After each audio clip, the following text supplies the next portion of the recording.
Hello friends, are के talks के episode number 20 में आपका स्वागत है। बहुत सारे हमारे सब्सक्राइबर ने और फ्रेंड्स ने बहुत ही यूज़फुल टॉपिक पे आज सजेस्ट किया है, जैसे जो है glucometer, home testing for glucose, blood glucose. Actually क्या है कि इस समय डायबिटीज़ या मधुमेह की मात्रा हर साल पूरे विश्व में बढ़ती जा रही है। एडल्ट में करीब 8% लोगों को शुगर की बीमारी है, और ये पहले तो डेवलप्ड कंट्रीज़ में ही थी, जो विकसित देश हैं उन्हीं में थी। अब धीरे धीरे करके ये जो लेस डेवलप्ड कंट्रीज़ हैं या डेवलपिंग कंट्रीज़ हैं या जो विकासशील देश हैं उनमें बहुत तेज़ी से पैर पसार रही है। और अपन ये कहा जा रहा है कि भारत मधुमेह की या डायबिटीज़ की कैपिटल बनता जा रहा है। तो ग्लूकोमीटर के जानने से पहले, टेस्ट से जानने से पहले अपन कुछ डायबिटीज़ के बारे में जान लेते हैं कि डायबिटीज़ है क्या चीज़। जैसे कि मैंने बताया कि 8% एडल्ट पॉपुलेशन में, वयस्क लोगों में 8% लोगों में करीब करीब शुगर की बीमारी हो रही है या हो रही है। अभी पूरे विश्व में ये डाटा चल रहा है कि करीब करीब 8% लोगों को शुगर की बीमारी है या शुगर की बीमारी से पीड़ित हैं। तो कितनी तरह की शुगर होती है अपन मोटे तौर पे जानते हैं, फिर शुगर के बारे में और वीडियो में बात करेंगे। अपन मोटे तौर पे शुगर के बारे में कुछ जान लेते हैं। शुगर की बीमारी, कई तरह की शुगर की बीमारी होती हैं। सबसे पहली होती है टाइप 1, मतलब जो इंसुलिन डिपेंडेंट डायबिटीज़ है, या वो कम उम्र में बच्चों में होती है, 30 साल से पहले बच्चे में होती है। तो उसकी मात्रा 10% के आसपास रहती है। 10% लोगों को टाइप 1 की होती है। टाइप 2 है, वो टाइप 2 वाली डिजीज़ है, वो 90% लोगों को है। वो लेट एज की ऑनसेट की है या 30 साल के बाद होती है, जिसको अपन लाइफ स्टाइल डिजीज़ कहते हैं कि लाइफ स्टाइल में कुछ गड़बड़ हो जाती है। जैसे बहुत एक्सरसाइज कम करते हैं, बहुत सारा मीठा खाना खाते हैं, सीडेंटरी लाइफ है, जैसे काम ज़्यादा नहीं है, एक्टिविटी ज़्यादा नहीं है, एक्सरसाइज नहीं होती है पूरी तरह से, नींद पूरी नहीं आती है, तो ये लाइफ स्टाइल कहते हैं। लाइफ स्टाइल में अपनी गड़बड़ हो गई, देर रात तक सोना है, सुबह देर तक सोना है, तो ऐसी लाइफ स्टाइल में गड़बड़ हो जाती है, या नींद का कम होना है, तो उसको शुगर की बीमारी डेवलप होने के चांसेस बहुत ज़्यादा बढ़ते जाते हैं। दूसरी तरह की डायबिटीज़ हैं, जैसे प्रेगनेंसी टाइम में हो जाती है, तो वो गेस्टेशनल डायबिटीज़ कहलाती हैं। और जो रेयर टाइप की डिजीज़ हैं, जैसे सिस्टिक फाइब्रोसिस है, उसके साथ में हो जाती हैं। मैच्योरिटी ऑनसेट मोडी कहलाती है, जो मोडी टाइप की बीमारी है, या कुछ ड्रग इंड्यूस्ड डायबिटीज़ हो जाती हैं, जैसे ड्रग इंड्यूस्ड मधुमेह है, जैसे कॉर्टिकोस्टेरॉइड की दवाई है, या एड्स की कुछ दवाई है, या जिसको ऑर्गन ट्रांसप्लांट हुआ तो उनमें कई बार ड्रग इंड्यूस्ड डायबिटीज़ भी हो जाती है। तो डायबिटीज़ शुरुआती में क्या लक्षण होते हैं? ज़्यादा 3 भूख ज़्यादा लगना, प्यास ज़्यादा लगना और ज़्यादा खाना खाना, ऐसे शुरुआती लक्षण होते हैं। बाद में धीरे धीरे उसमें और लक्षण पैदा होते जाते हैं। तो हर साल करीब करीब पूरे विश्व में 42 लाख लोगों की मौत शुगर की वजह से हो जाती है। तो अपन इसी के लिए एक ग्लूकोमीटर की बात कर रहे हैं। तो उसमें क्या परेशानी आ सकती है शुगर की वजह से, क्या कॉम्प्लिकेशन हो सकता है जो अपन को प्रिवेंट करना है, डिटेक्ट करना है, पता लगाना है। तो सबसे पहले है एक्यूट परेशानी, एक्यूट कॉम्प्लिकेशन है, तुरंत क्या उसमें खराबी हो सकती है शुगर के मरीज को। या तो उसको कीटोएसिडोसिस हो जाए, एसिड जो कीटोन बॉडीज या एसीटोन है वो उसके ब्लड में बहुत ज़्यादा बढ़ जाए। वो ज़्यादातर टाइप 1 के जो बीमार होते हैं, मैंने बताया जो कम उम्र की जो शुगर है उनमें टाइप 1 की बीमारी होती है, उनमें ज़्यादातर कीटोएसिड देखा गया है। फिर उसके बाद में शुगर का एकदम कम हो जाना, या ग्लूकोज का ब्लड में से एकदम कम हो जाना, उसको कहते हैं हाइपोग्लाइसीमिया। तो उसे अपने पास मान लो ग्लूकोमीटर होगा तो अपन तुरंत घर पे पता लगा सकते हैं, है ना। और फिर उसके बाद है हाइपरग्लाइसीमिया, बहुत ज़्यादा शुगर भी उसमें बढ़ जाए, ये तो तुरंत की परेशानी है। और लेट क्या परेशानी होती है शुगर से? हार्ट में परेशानी होना, हार्ट अटैक होना, लकवा आना, किडनी में खराबी होना, आँखों में खराबी होना, दांतों में खराबी होना, न्यूरोपैथी डेवलप होना, हाथ पैर का सुन्न हो जाना, इस तरह की मतलब परेशानी उसको लॉन्ग टर्म में आ जाती है। लंबे टाइम तक शुगर जैसे बहुत ज़्यादा टाइम चल रही है, 10 साल 20 साल चल रही है, तो उसको तरह तरह की और परेशानी आ जाती है। अब अपन जानते हैं कि कैसे पता लगाएं शुगर किसी को हो गई है या नहीं हो गई है। तो उसको पता लगाने के ये तरीका है कि उसका शुगर लेवल चेक किया जाए। फास्टिंग ग्लूकोज लेवल, शुगर से मतलब ग्लूकोज से है, ब्लड फास्टिंग ग्लूकोज लेवल कितना है, सुबह सुबह खून में खाना खाने से पहले शुगर में लेवल कितना है। अगर उसका 126 से नीचे है तो फिर उसको शुगर नहीं है, या प्री डायबिटिक में आ जाते हैं।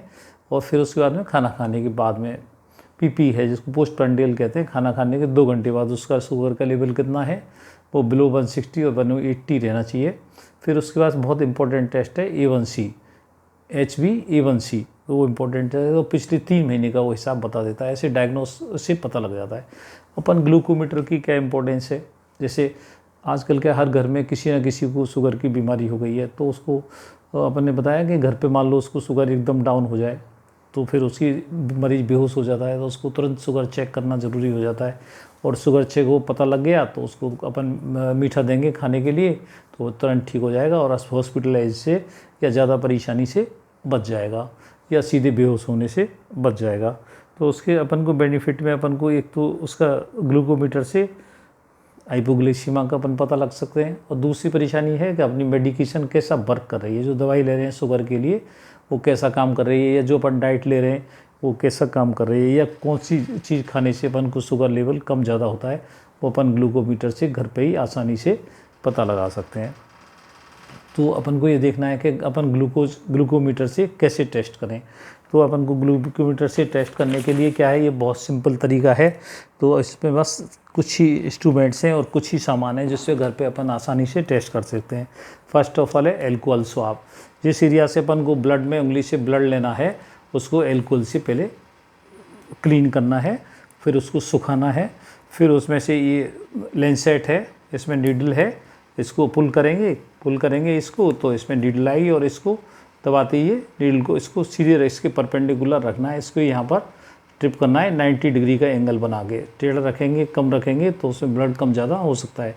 इस तरह का इसमें प्रिक करके और ब्लड आ जाएगा।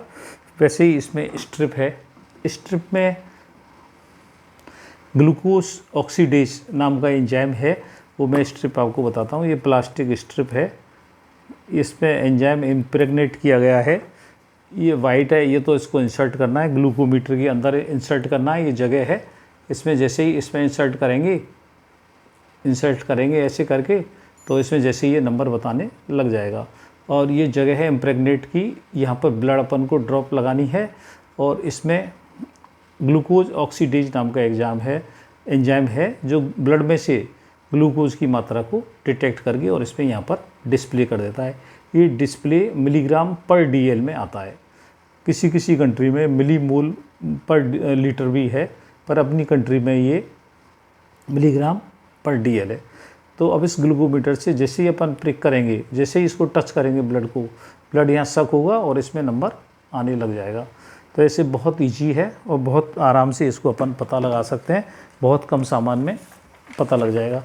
अब इसकी ग्लूकोमीटर की क्या खासियत है, एक तो साइज़, जैसे अपन ने जाना कि बहुत छोटी साइज़ है, मोबाइल से भी करीब करीब आधी इसकी साइज़ है, तो बहुत हैंडी है, कहीं भी ले जा सकते हैं, आराम से इसको टेस्ट कर सकते हैं।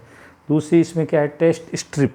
बस स्ट्रिप की ध्यान रखने की बात यह है, जब भी ग्लूकोमीटर ख़रीदें मान लो, तो उसमें टेस्ट स्ट्रिप का भी पता लगाएं कि उसकी कॉस्ट कितनी है। जैसे कभी कभी किसी में ग्लूकोज का जो इंस्ट्रूमेंट है ग्लूकोमीटर सस्ता है, लेकिन स्ट्रिप उसकी बहुत महंगी है, तो ऐसे पता लगा लें कि उसकी स्ट्रिप कितनी महंगी पड़ेगी, क्योंकि स्ट्रिप पे कोडिंग है। तो जैसे आपको दोबारा मान लो स्ट्रिप लेनी है, तो फिर आपको उसी कोड की लेनी पड़ेगी। तो इसमें कोडिंग सिस्टम है, तो उसी नंबर की, उसी ग्लूकोमीटर की, उसी कंपनी की स्ट्रिप उसमें यूज़ करनी होगी, तभी उसका रिजल्ट आएगा, अदरवाइज़ नहीं आएगा। फिर उसके बाद में है कोडिंग होगी। कोडिंग मतलब उसी नंबर की लेनी है। फिर उसका वॉल्यूम, कितना ब्लड लेना है, तो बहुत कम मात्रा में इसका ब्लड लेना है, 0.3 to 1 माइक्रोलीटर मान लो फ्लूइड है, मतलब ऐसी एक सिंपल ड्रॉप, एक ड्रॉप ऑफ ब्लड उसको देनी है, बस उससे ये एक्टिवेट हो जाता है और पता लगा लेता है। ग्लूकोज ऑक्सीडेज नाम का एंजाइम है जो इसको शुगर की प्रेजेंस को, ब्लड में कितनी शुगर है उसको डिटेक्ट कर लेता है। फिर उसके बाद अपन को अल्टरनेट साइड में अपन चेंज कर सकते हैं, जैसे इस फिंगर से लिया, इससे लिया, इससे लिया, डिफरेंट फिंगर्स को अपनी 10 फिंगर्स में से किसी में से यूज़ कर सकते हैं। टेस्टिंग टाइम कितना है, कितनी देर में पता लग जाएगा रिजल्ट का, 5 से 10 सेकंड। एक्चुअली हर डिवाइस में अलग अलग है, 3 to 60 सेकंड है, लेकिन एवरेज है 5 से 10 सेकंड। केवल ब्लड लगाते ही 5 से 10 सेकंड में उसका रिजल्ट आ जाएगा। फिर उसके बाद में मेमोरी है, जो उसमें खास चीज़ है मेमोरी। जैसे आपको कल पता लगाना है, परसों पता लगाना है कि मेरी शुगर कितनी थी, सोमवार को कितनी थी, संडे को कितनी थी, रविवार को कितनी थी, या किसी फ्राइडे को कितनी, सो उसमें मेमोरी में वो आ जाता है। तो उसका एक तरह का रिकॉर्ड बन जाता है। उसका अपन देख सकते हैं कि पहले कितनी थी और अब कितनी है। और कॉस्ट कितनी है, कॉस्ट 1000 से 2000 जो कंपनी है उसके ऊपर डिपेंड करती है। तो आप जब भी इंस्ट्रूमेंट खरीदें तो ये देख लें कि उसकी स्ट्रिप कितनी महंगी है। इंस्ट्रूमेंट से ज़्यादा कभी हर स्ट्रिप महंगी आती हैं, तो उसका पता लग जाने से बहुत ज़्यादा आसानी हो जाती है। तो जो स्ट्रिप है इसकी खोज एक अमेरिकन साइंटिस्ट ने की थी 1956 में। लीडेन क्लार्क नाम के एक साइंटिस्ट हुए, उन्होंने उनको फादर ऑफ बायोसेंसर कहा जाता है, क्यों बायोसेंसिटिव एंजाइम है इसमें, ग्लूकोज ऑक्सीडेज, और किसी को डिहाइड्रोजिनेज एंजाइम भी उसमें यूज़ करते हैं, पर ज़्यादातर जो कंपनीज हैं वो ग्लूकोज ऑक्सीडेज ही यूज़ कर रहे हैं। तो उसको फादर ऑफ बायोसेंसर का इसी आधार पे बहुत सारी बायोसेंसिटिविटी टेस्ट इसी नाम से होने लगे, जो आइडिया दिया था लीलैंड क्लार्क ने 1956 में। फिर उसके बाद में अपन कुछ ध्यान रखने की बात है ग्लूकोमीटर के साथ में, वो मैं आपको बताता हूँ कि एक ही टेस्ट स्ट्रिप्स है, एक ही जो लेंसेट है उसको डिफरेंट लोगों के लिए घर के हर मेंबर को यूज़ नहीं करें। जैसे मान लो एक नीडल है, अपन ने प्रिक करी तो हर एक को नहीं करें उसको, ये बदल लें उसको, नीडल को एक ही को नहीं करें उसको, क्योंकि नहीं तो बहुत सारी हेपेटाइटिस की बीमारी हैं, हेपेटाइटिस बी या सी, बहुत सारी जो बीमारी है वो ट्रांसमिट हो जाती है एक से दूसरे। मान लो एक मरीज़ को किसी को परेशानी है और पूरे घर में सभी को टेस्ट कर दिया तो उसको बीमारी ट्रांसफ़र होने का चांसेज हो जाते हैं। तो ऐसा नहीं करें कि एक नीडल को एक ही बार में यूज़ करें, और या खुद ही के लिए उसको सुरक्षित रखें, सबको नहीं यूज़ करें। दूसरी क्या है, इसकी जो स्ट्रिप है, स्ट्रिप में वो ज़्यादा टाइम पर अगर अपन करेंगे, स्ट्रिप को एक्सपोज कर देंगे, जैसे आपने खुली रख दी, उसको टाइटली सील नहीं किया, तो फिर वो गलत रिपोर्ट आने लग जाएगी। फिर उसके बाद में है ब्लड की मात्रा आपने बहुत ज़्यादा उसको फीड करवा दी, कम करवाई, तो भी रिपोर्ट गलत आने लग जाती है। तो अब अपन को ये देखना है कि भाई एक्यूरेसी कैसी है इसकी, कितनी बस सटीक है ये। जैसे अपन ब्लड में टेस्ट करवाते हैं, वीनस सांस में से ब्लड लेके वीनस ब्लड में, और इसमें कितनी एक्यूरेसी है। तो एक्चुअली क्या है, जो प्लाज्मा में जो शुगर होती है वीनस ब्लड से जो लेते हैं उसमें स्लाइटली हायर साइड में, लोअर साइड में रहती है, और जैसे ही इससे अपन ग्लूकोमीटर में करते हैं तो थोड़ी सी 5 या 10 का अंतर या 10% मैक्सिमम का अंतर आ सकता है। मतलब थोड़ी ग्लूकोमीटर पे थोड़ी रिपोर्ट ज़्यादा आएगी। लेकिन बहुत सारे अब जो नई इंस्ट्रूमेंट्स आ रहे हैं वो प्लाज्मा लेवल का भी ग्लूकोज बता रहे हैं कि प्लाज्मा में और होल ब्लड में अंतर है।